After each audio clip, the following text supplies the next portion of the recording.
Now it's time to kick off our first talk, and this is a talk I'm very excited about. I actually kicked Jay's talk off a couple of years ago. You guys are in for a real treat.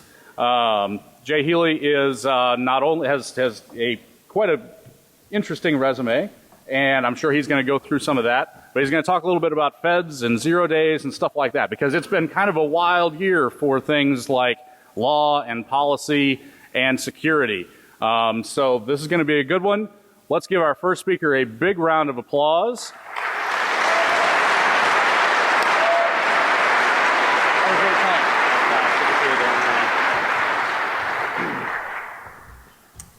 Great, thanks very much. My name's Jay Healey. I teach at Columbia University. And I want to kick off with this for a second, because I don't teach computer science at Columbia. I teach in the International Affairs and Public Policy School. And that's kind of been my resume up to this point that just got mentioned. You know, I started coming to DEF CON 9. I've been part of this community. A few years ago, Jeff Moss put me on Dark Tangent put me on the review board to look at, so I can review the talks to be even more part of the community. But I've also been part of the policy community for that time. So 1 foot in DEF CON and with all of you guys, but also very much within that policy audience, that very deep Washington, D.C. crowd. And that's what I teach now, is trying to go back and forth so that the policy folks can understand what you do and also translate for you guys what's happening in policy so that we can figure out are the things that are being done in Washington, D.C. and other capitals in our interest, and also try and get through some of the BS so that you can better understand. So today's talk, we're going to look at these 4 areas. So I want you to come away from this especially understanding the government's process for looking at 0 days, how they decide what to disclose to the vendor and what they're going to retain for their own use. Second, the real meat of this is how many 0 days does the government keep to itself per year? Is it hundreds? Is it thousands? Is it more than that? Is it less than that? So just by a show of hands, who imagined that the government keeps hundreds of vulnerabilities? Okay, all right, decent, maybe 40. Thousands. Wow, a lot more. Who thinks it's maybe more than thousands? Great. Anyone less than anything that's listed there? Okay, I'm gonna cut to the end of the talk. It looks like from every piece of evidence that we can find that it is much less than that. Now I know you're not going to believe that. So I'm going to go through in every line of evidence that we've gone through to try and prove it and disprove it and let you make up your own minds. Last, so if every year they have got how big is that overall arsenal of retained vulnerabilities that they're keeping for themselves? So if how many does it keep every year is about the flow, how many do they have in the arsenal? And then what we don't know, there's still some big open research questions, and then some recommendations for governments as well as recommendations for the rest of us. This is work that was done by, kicked off from a team of students from Columbia University School of International and Public Affairs. So we had 5 different teams that were looking across all different aspects of this. So the student research teams, one of the students is here. We had folks looking at everything from the 0 day markets, and can we find what activity of governments in 0 day markets? What about the government and role in vulnerability disclosure programs? Diving right in and trying to figure out the VEP process. We had some folks that had some statistical background to try and look at it from statistics. We tried to see, all right, what's the use of actual 0 days in the wild, and what do we know about other government programs? So I'm not gonna reference this slide other than to say they put in a lot of work. We've put in a lot of work up to this point. I'm gonna keep saying this again and again. I don't know if we got the right answer, but we've tried to run down every line of evidence that we can. And we've put together, as you can see from this timeline of the government process, we've gotten together a lot of information on this. This should be coming out in a report, hopefully in the fall. So wherever I can, whenever I've tried to make a judgment, I've listed what's my level of confidence based on my judging of that evidence as someone that understands both the technology side as well as the policy side. As I said, I've tried to go through every line of evidence that I can. We've hunted down as far as we can. I'll present all of that to you. You're still going to... there's reasons why we're really suspicious about government on this. They've given us a lot of reasons to be suspicious about this and to suspect the number is far higher. I'm probably not going to convince all of you. I had a great talk last night at the speakers lounge with Don. Don, I don't know if you're here. I couldn't convince Don. And no matter the lines of evidence, Don wasn't going to be convinced, and that's okay. I'm not going to convince a lot of you about the answers that we come up with. What I'd prefer you be convinced about is that we did the best job we could to try and come up with those correct answers. And if we did get it wrong, that someone else can come in and try and get a better answer. So last, when it comes to credibility, as I said, I've been coming since I started coming at DEF CON 9. I'm on the DEF CON review board. I've gone to the folks that you might consider credible on this. I've talked to this about to Dark Tangent, to the EFF, to a lot of the journalists that have written on this and the names that you would know. I've also done this to try to be credible in the policy audience. I came out of this in military, doing mostly defensive cyber stuff. I had time at the Pentagon. I had time at the White House.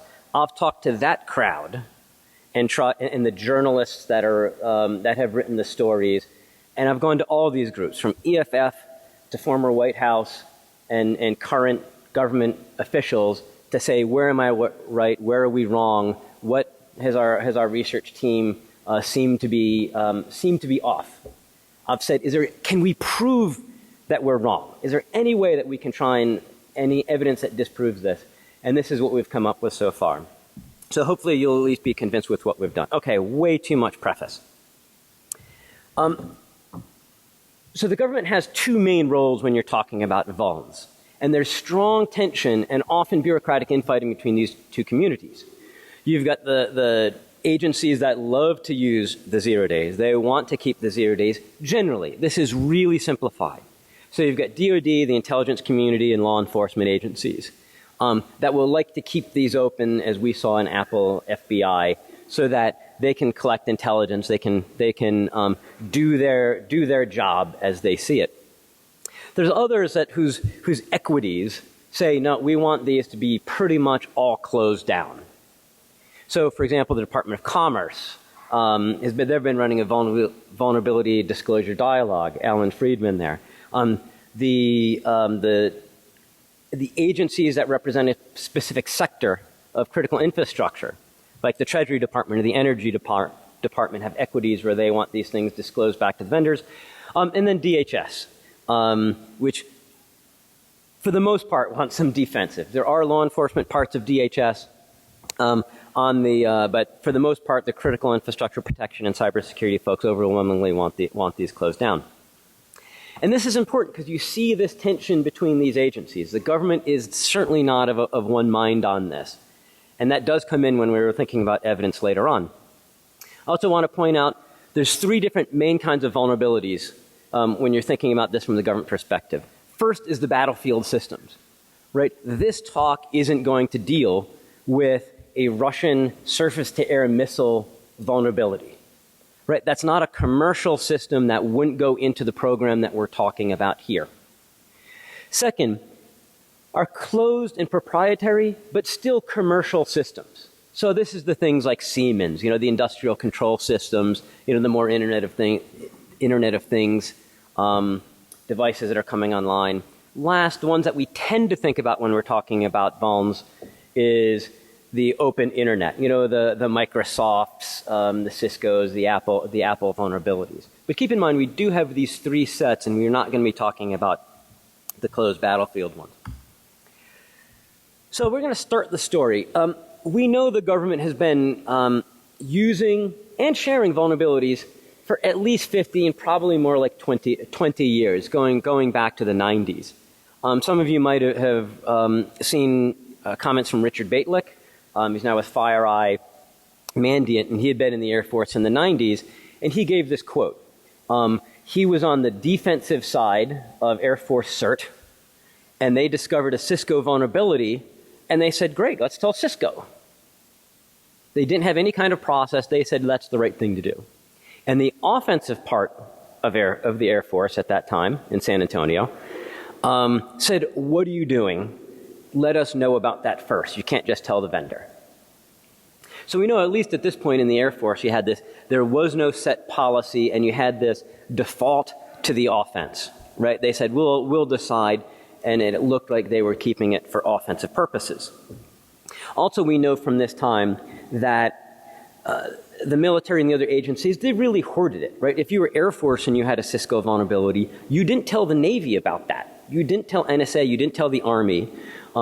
Everyone kept that capability to themselves because it was something that you could have. And once you share it to the Navy, they might use it, and then you can't use it you can't use it yourself within the Air Force. So it really looks like it was quite a bit hoarded. To try and fix this, NSA started an Information Operations Technology Center, probably around 97, 98, it looks like, to try and share capabilities. Now, they were talking about this toolkit that probably was more about exploits than vulnerabilities, but of course, I'm sure it would have included both.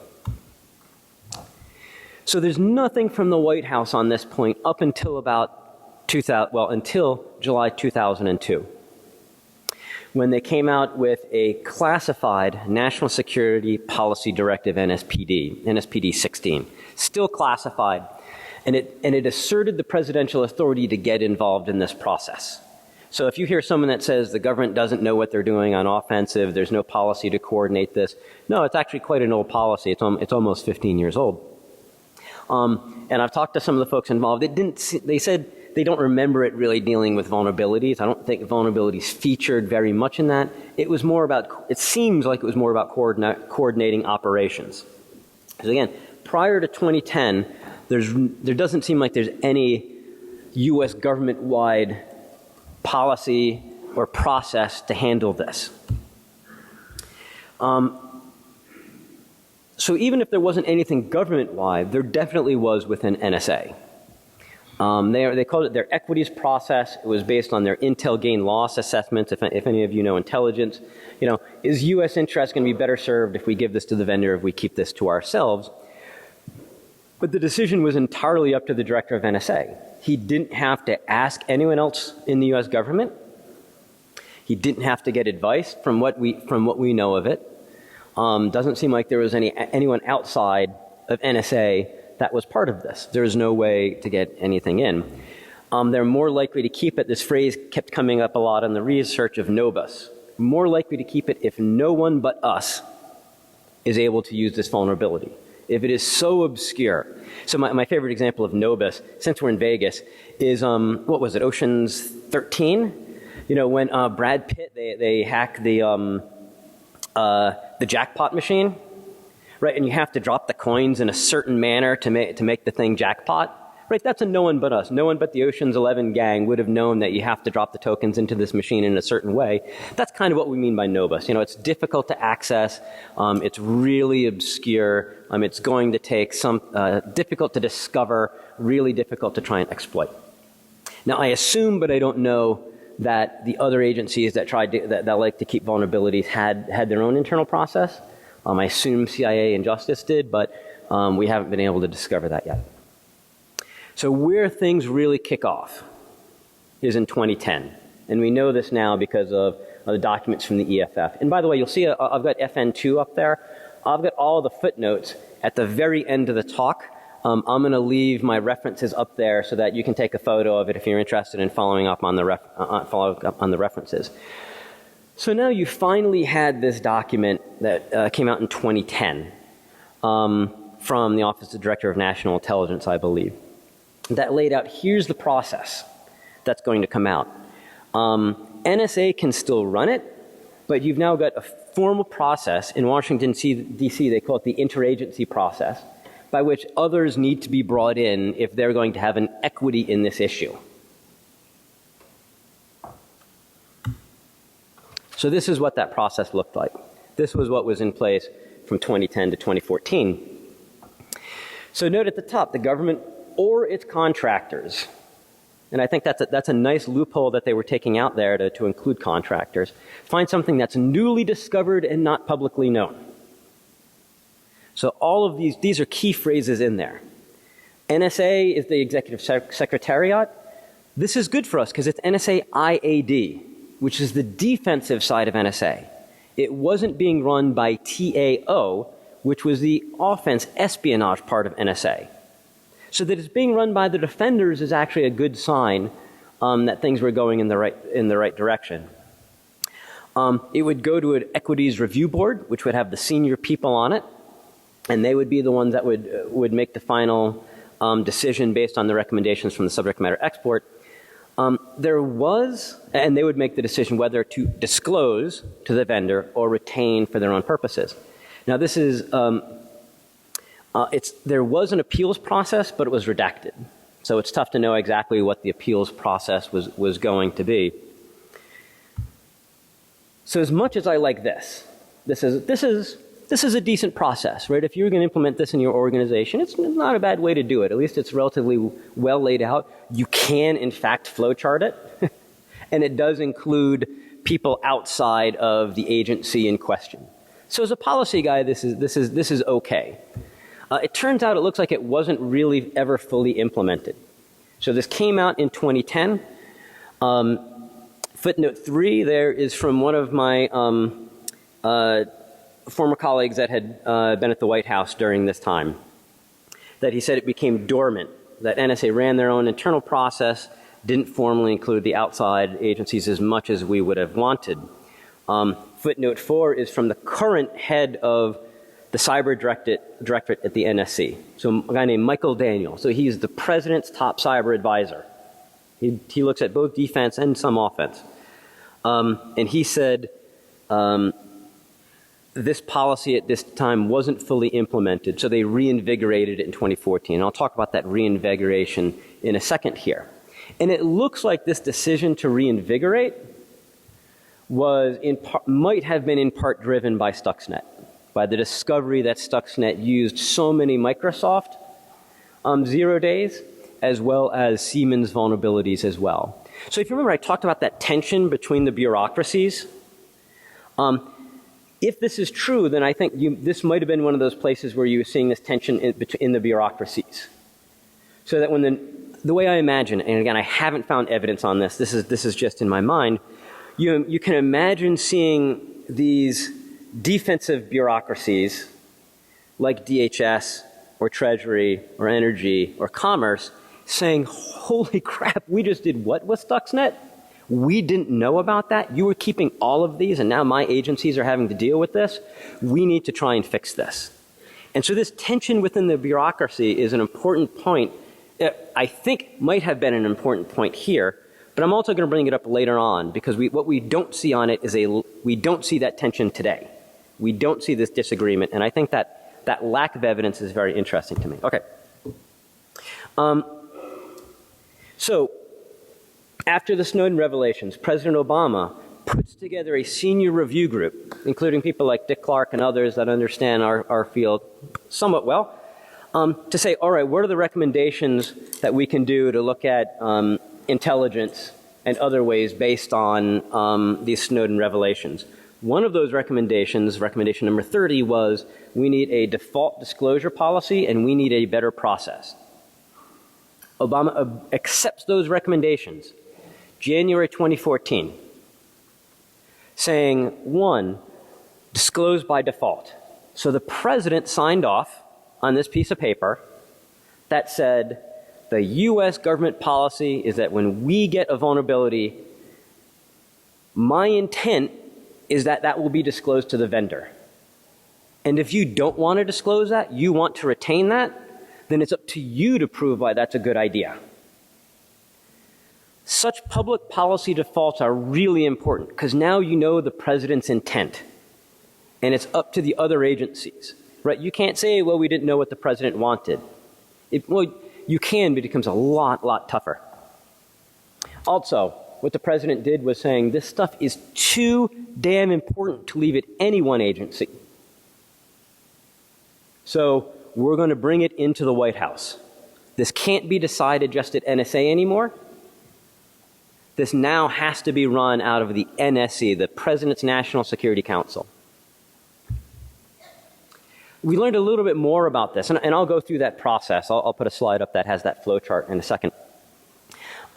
We learned a little bit more of this in congressional testimony from Admiral Rogers when he was up to be the, I think it was confirmation for Cybercom commander in March 2014. This is the first time we really learn about this disclosed by default policy was in his testimony. We didn't know in the community about Obama's decision until he talked about it here. I also thought it was interesting. You can see the bits I highlighted subtly there. NSA has always employed that principle, he said. He talked about, he did a decent job of talking a little bit about that process and highlighting it's not just software vulnerabilities, but hardware vulnerabilities as well. And that if they do decide to retain it, they attempt to find other ways to mitigate the risks. So for example, if you're gonna try and retain it, maybe you try and use more SIGINT collection to see if anyone else is finding this bug. And if someone else finds the bugs, then you'll decide to tell the vendor. And so this was really interesting for us. And it helps. As a policy guy, what people tell Congress usually matters.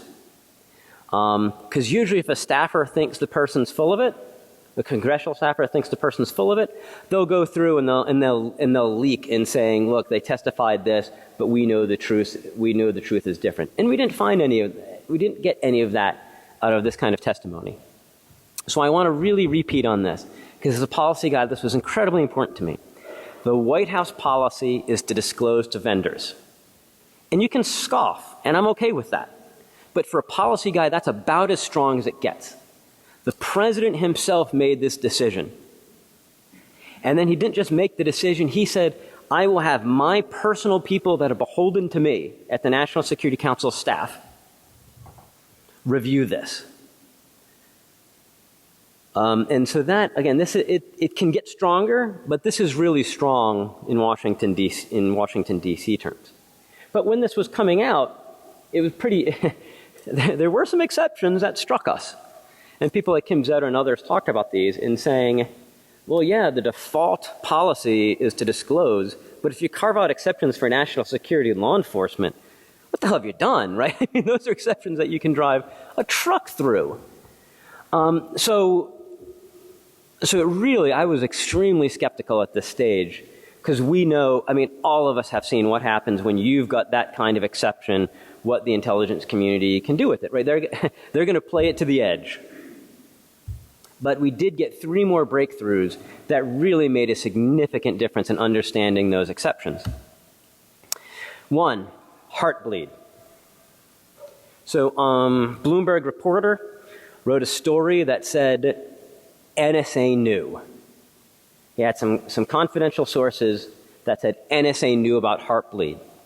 And that story came out. A couple days later, New York Times, David Sanger reacted to that story, and he was able to get the White House, get the NSA to publicly deny the Bloomberg story. This was unprecedented to get an intelligence community agency to talk on the record about intelligence collection capability. They would always sit back and say, we will not confirm or deny because they don't want to get in this place. It was stunning that NSA came out and said, look, we had no idea about this. And I suspected they wouldn't have kept this one for reasons we'll talk about in a second. They came out and said, we didn't know about this. You see the IC on the record, so the Office of the Director of National Intelligence came out, said we did not know about this. The Bloomberg story is false. Or they didn't get, they didn't talk to the right folks. 17 days after that Bloomberg story breaks, we really get a fantastic set of information. This White House cyber guy, the President's cyber advisor, publishes a blog on whitehouse.gov that says, we didn't know. And moreover, he really gives us a sign in on what they do and how they operate within the White House. He lays out these decision criteria. How much is it used? How bad is the vulnerability if it's not patched? How much harm could they do to us? If someone was using this vuln against us, how likely is it that we would know ourselves? If we really need this vulnerability for intelligence, I mean, is this something that, we need to know if Russia's planning a secret nuclear strike on us? Or is this just kind of a routine kind of bug that might not be that useful? This number 6 is really important to me for reasons I'll come back. Could we use it for a short period before we disclose it? And to me, that's an important one we'll come back to. And can we, has anyone else found it, and can this get patched? Now, that strikes me as a pretty decent way of going about this. It's not a bad analytical way of saying, what are the important questions that we need to answer? What's the process by which we're going to try and get answers to these? So again, as a policy guy, I read this. I was floored that the White House was willing to talk to this much depth at it, and I was very pleased that I couldn't think of any additional questions to add in here. So it seemed to me to be a decent way of going about it. The second breakthrough. I don't know if EFF is here, but thank you. EFF did a fantastic job doing a FOIA request and follow-up lawsuits for some of these key documents on the vulnerabilities equities process. And so this footnote 2, you can go look at these documents again. Maybe you come to different conclusions than we did. You can see from that one, it's decently well redacted, but still we were able to get a lot of details on the process thanks to EFF. Breakthrough number 3, NSA came out with some more information on 30 October, and they said 91% of vulnerabilities that went through the internal NSA process over the history of the NSA process were disclosed to the vendor. And out of that 9%, that's the remainder, that includes at least some that the vendor discovered before NSA had a chance to disclose. No, I'm sorry, and that's historically, including all vulns at least back to 2010, not 2020. And now this is only NSA. This isn't all the U.S. government vulnerabilities. This is just within the NSA process. But again, we're starting to really see a lot of transparency that was coming out of the government on this. But I know a lot of you are saying 91%. How can we know 91%? How can we know any of this is true? So in the next part, we'll start getting into these assessments, and can we really know if any of this is true? Can we prove what they're saying? Can we disprove what they're saying? So from 2014 to present, this is what it looks like. The parts highlighted are the parts that have changed since the previous version of the slide. So the top yellow one, now that Equities Review Board is run by the White House. Also, the way to appeal is much clearer, because once it's in the White House, once it's in the NSC, everybody understands the rule of appealing.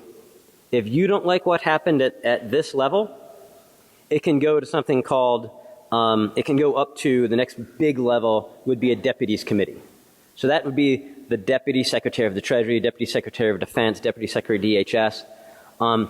And this deputies committee is where the real decisions get made. And so if you think a decision went against you in the ERB, either way, you can say, you know what, I've got a beef with this, I'm going to take it to the deputies.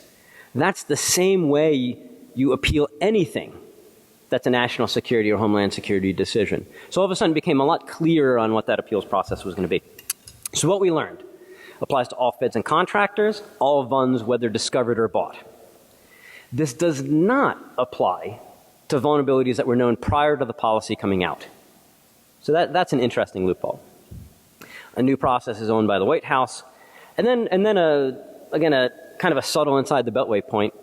I was pleased that this was being run by the Cyber Directorate, because they are predominantly a defensive shop. This wasn't being run, for example, by the intelligence part of the NSC or the defense part of the NSC. If it were either of those, then they would probably have a little bit more bias to want to retain these things for government use. Because it was cyber, we're going to see much more of a balance.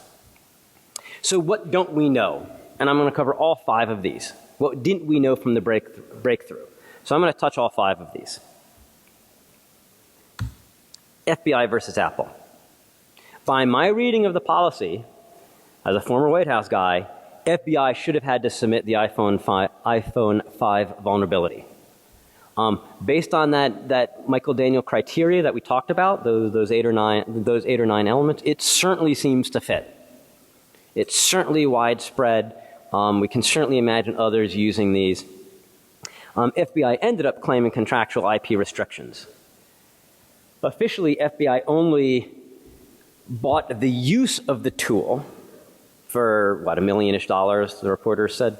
Because they don't actually know what the vulnerability is, they therefore cannot submit it. Because they don't know. To me, it seems to contravene pretty direct presidential guidance. So I'm going to be very curious to see if the White House is going to revamp the process to try and say that you can't do this kind of exception. You can't do this kind of end around. Just one side note, a few months ago, FBI did inform Apple of another vulnerability, and they used this entire VEP process to go about and do it. And by the way, I've got a bet with a buddy. He put it up on Lawfare that I said that Apple would know within a year about the vulnerability. My buddy said, no way, Apple's going to know about this vulnerability in a year. So I've got dinner riding on that. Okay, the big question, the moment you've all been waiting for, like, how many do they actually retain? And this was the real thing that I think got my students excited about doing this, was to try and answer this question. This is what you've waited for. Not hundreds or thousands. This is prior to the reinvigorated policy.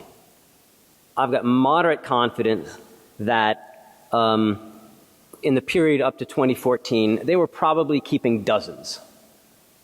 Not hundreds, not thousands, not more than that. So here's the evidence here's how we get there. But I've only got moderate confidence. To me, one of the most important things in this was the revelations that we found out that NSA keeps that had a budget of $25.1 million for covert purchases of software vulnerabilities. To me, that was I'll walk through this 25.1 and what that meant for me. And so let's unpack that. What does 25.1 maybe buy you? So I did some assumptions. I don't think that if I had a budget like that for buying vulnerabilities, I don't think I would buy a bucket of bugs. Right? I'm not just going to go out there and find simple ones that I can kind of discover myself. I assume that there was probably going to be some purchase for non-commercial bugs. I'll talk about that in a second. I would suspect that they would tend towards higher value vulnerabilities rather than less expensive ones. And that 91% that NSA number came out with was roughly accurate. And I'll talk about that right here. So can we believe 91%? Dickie George, who is the former technical director of the defensive side of NSA, Information Assurance Directorate, gave an interview, and he said retaining was very rare during his time, and he'd been doing it for over 15 years. I showed these slides to the former director of NSA, General Hayden. He came in and saying, yes, this all seems consistent with my time there, seems consistent with my experience that we took defense very seriously. But keep in mind, this only applies to NSA. To really try and prove or disprove this, I think you'd have to go out and try and talk to vendors and find out how many vulnerabilities NSA actually tells them. And that was well out of scope of what we could do here. If you really want to go after it, I think you've got to try and go to the vendors and get the actual numbers. So for right now, I'm going to take 91% as accurate-ish. It's tough for me to get anything real tight on it to prove it. I can't yet disprove it either. So here's two examples of what you might do with 25.1. You might buy 250 important commercial vulnerabilities at 100K each. If you assume 91%, you end up with about 25 of those. If you assume that maybe CIA and Justice were getting similar numbers, you discover about similar numbers, you end up with 75. If we're off by a factor of 3 on this, then you end up in low hundreds with 225 retained. So it puts us into hundreds, but I couldn't get to getting into thousands of vulnerabilities doing this. I think then, based on this, dozens seems okay, maybe low hundreds. But to me, this is a little bit too simplistic version of what you might do with $25.1 million to buy bugs. So example number 2. Imagine we buy 12 critical commercial vulnerabilities for $1 million, 5 critical non-commercial for $1 million, right? If NSA could buy access to a Russian air defense missile system for $1 million, good luck on them. I hope they're able to do that. Other major vulnerabilities for 250K. If we assume 91%, that gives us with five retained, a assume other agencies, ones that they discover, we end up with 15. Again, even if we're off by a factor of 3, we're in this middle dozens kind of area on how many before the new policy. So you can see why I'm only moderate confidence on this. There's not that much to go on. On one hand, we've got people that say this was very rare. We defaulted towards the defense, 91%. On the other hand, we've got some evidence like this, like 25.1 million. So that was prior to 2014. We've got much stronger evidence today on how many they retain. Right now, it looks like single digits. I couldn't believe this. Everyone I talked to imagined that it was far higher than that. People that had been White House, people that had been the Department of Defense and Pentagon officials all assumed, like you did, it was hundreds if not thousands. And I actually have pretty high confidence in that assessment. Press reported earlier this year that the White House reviewed about 100 and only kept 2. One of my colleagues that was former White House during this time, in his blog on Apple FBI, referenced this.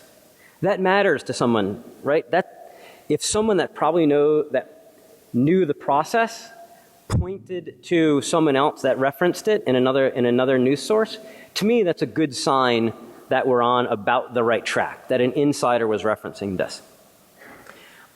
Dickie George, this guy that was the NSA official responsible, said it was about 3 or 4 per year.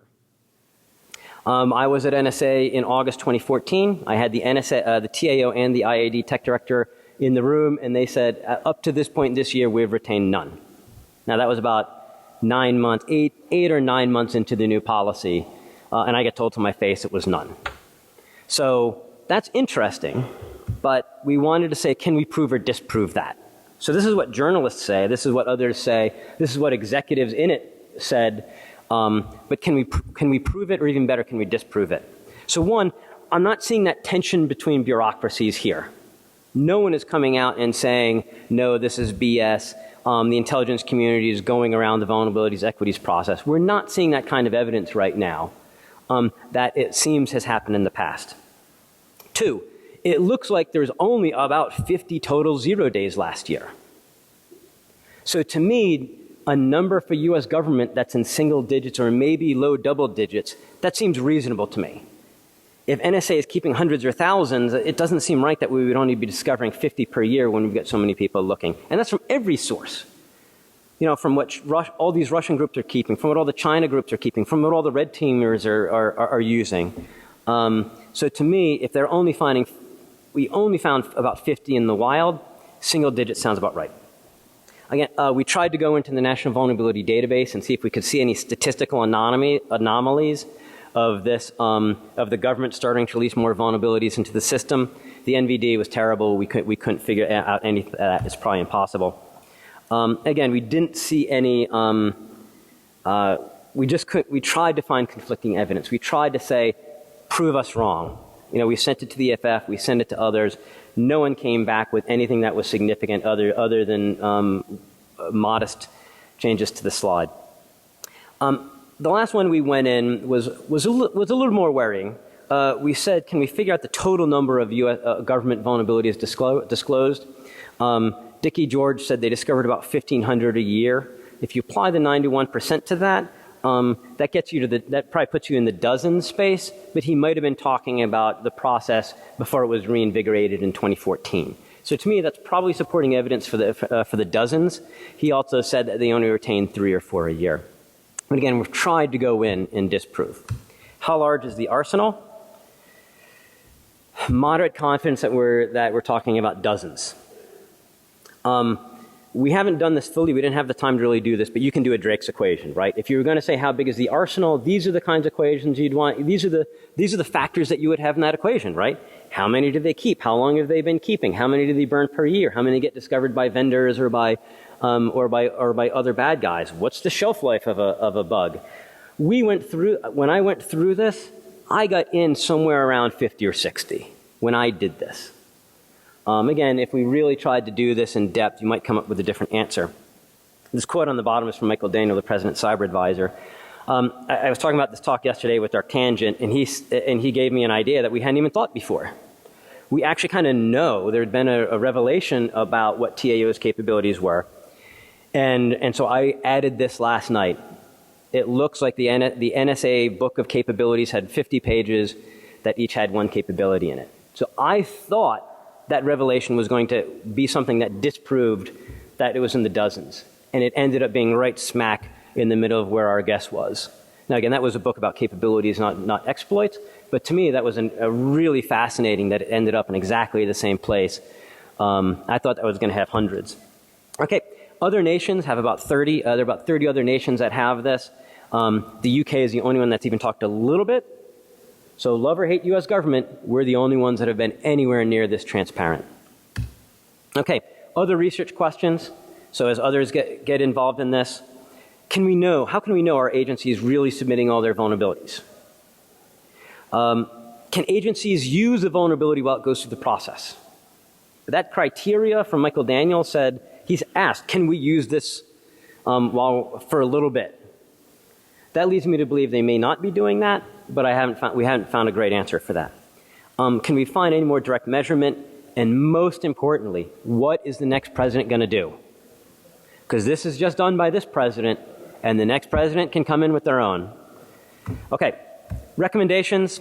Two former White House officials, Rob Konaki, Ari Schwartz, did a fantastic set of recommendations. They did a report on this process that was very helpful for us. Right now, there's no role for Congress in this. Right now, this is just a policy. That can be stronger. It can be an executive order or presidential directive. Right now, once it goes through the process, it never gets reviewed again.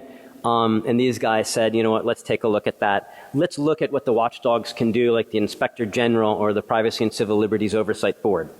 I would add to that mandating no use of this vulnerability until it's gone through the process. It doesn't seem like it's specific. We need to add that.